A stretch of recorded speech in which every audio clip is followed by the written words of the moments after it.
Trinamool supremo Mamata বন্দ্যোপাধ্যায়ের ৭২তম জন্মদিন পালন করল পূর্ব মেদিনীপুর জেলার ১ নম্বর ব্লকের কুদি এলাকা। জেলা পরিষদের সদস্য শান্তনু নায়কের নেতৃত্বে তৃণমূল কর্মী সমর্থকেরা স্থানীয় মন্দিরে এক বর্ণাঢ্য অনুষ্ঠান এবং মানবিক কর্মসূচির আয়োজন করে। তৃণমূল সুপ্রিমো তথা পশ্চিমবঙ্গের মুখ্যমন্ত্রী মমতা ব্যানার্জির ৭২তম জন্মদিন উপলক্ষে উৎসবের আবহে মুখরিত হয়ে উঠল পূর্ব মেদিনীপুর জেলার এগরা ১ নম্বর ব্লকের কুদি এলাকা। সোমবার মমতা ব্যানার্জি এবং অভিষেক ব্যানার্জির ওয়েলফেয়ার সোসাইটির উদ্যোগে এই উপলক্ষে আয়োজন করা হয় এক বর্ণাঢ্য এবং মানবিক কর্মসূচির। অনুষ্ঠানের সূচনা হয় আধ্যাত্মিক পরিবেশে।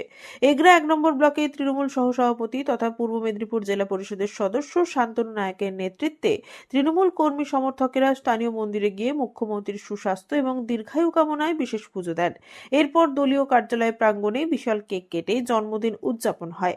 একের পর এক মিষ্টিমুখ করিয়ে শুভেচ্ছা জানান অনুগামীরা। স্লোগানে মুখরিত হয়ে ওঠে গোটা এলাকা। দেখুন, আমরা জানি যে আজকের দিনে মমতা ব্যানার্জির জন্মদিন। সেই জন্মদিনকে কেন্দ্র করে সারা বাংলায় নিশ্চিতভাবে কোনো না কোনো প্রোগ্রামের মাধ্যম দিয়ে এবং মন্দিরে পুজো দিয়ে ওনার দীর্ঘায়ু কামনা করছেন, সকলে করছেন।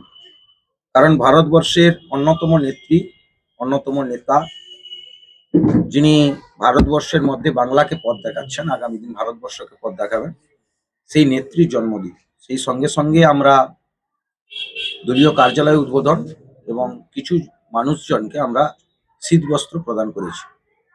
এর উদ্দেশ্য একটাই, আমরা শিখেছি মমতা ব্যানার্জির কাছ থেকে, যিনি সারা বাংলার ১০.৫ কোটি মানুষের কাছে পাহারাদার হিসেবে আছেন। আমরা তার ছোট্ট জায়গায় থেকে এগরা 1 ব্লক সারা মানুষের কাছে থাকবো, এই পরিকল্পনা করেই আজকে আমরা দলীয় কার্যালয় উদ্বোধন করেছি। কারণ পাশেই আমাদের পঞ্চায়েত সমিতির অফিস, বিডিও অফিস আছে। সাহারা, জুমকি থেকে অনেক দূর দূরান্ত থেকে অনেকে আসেন, তাদের বসা বা তাদেরকে হেল্প করার জন্য আমরা বদ্ধপরিকর। অনেক দিন থেকেই আমরা চেষ্টা করেছিলাম ব্লক তৃণমূল কংগ্রেস।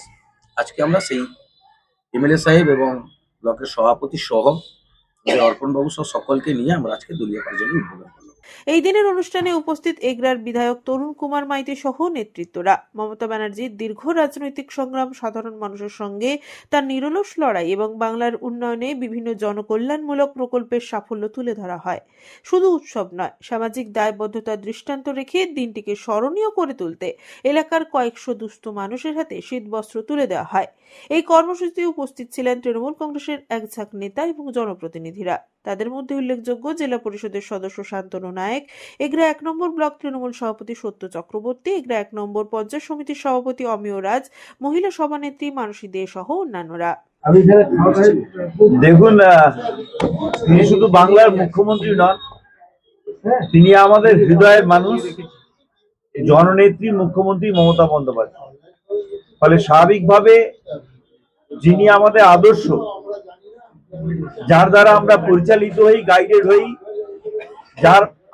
যার আদর্শে অনুপ্রাণিত হয়ে ৩৬৫ দিন ২৪ ঘন্টা মানুষের সঙ্গে থাকার আমরা চেষ্টা করি তৃণমূল কংগ্রেস কর্মীরা, তাদের কাছে দিদির জন্মদিন একটা অন্য মাত্রার উন্মাদনার সৃষ্টি করে।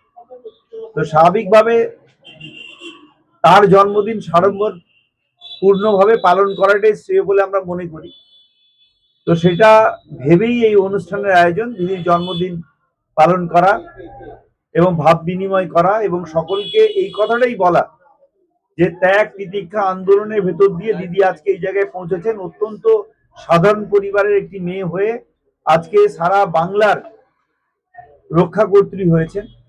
তো স্বাভাবিকভাবে এই উত্থান, এভাবেই নিজেকে তৈরি করার সংকল্প আজকে গ্রহণ করার জন্য আমরা সকলকে আহ্বান জানাচ্ছি।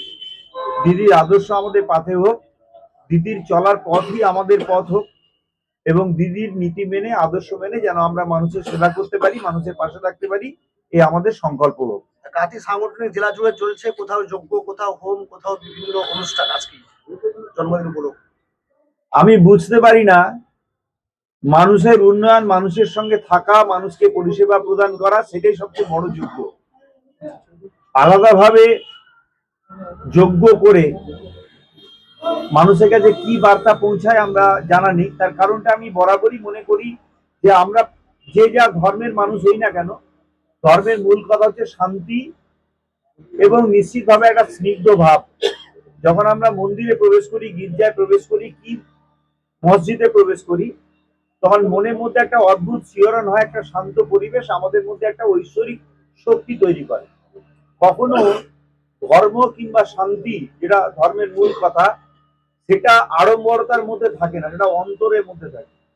সেই অন্তরটা যদি বিকশিত না হয়, সেই অন্তরের মধ্যে যদি হৃদয়ের মধ্যে যদি আমি ঈশ্বরকে অনুভব করতে না পারি, সেখানে আড়ম্বরতা যদি একটা বাধা হয়ে দাঁড়ায়, তাহলে সেটা নিশ্চিতভাবে ধর্মে মানুষকে অনুপ্রাণিত করতে পারে না।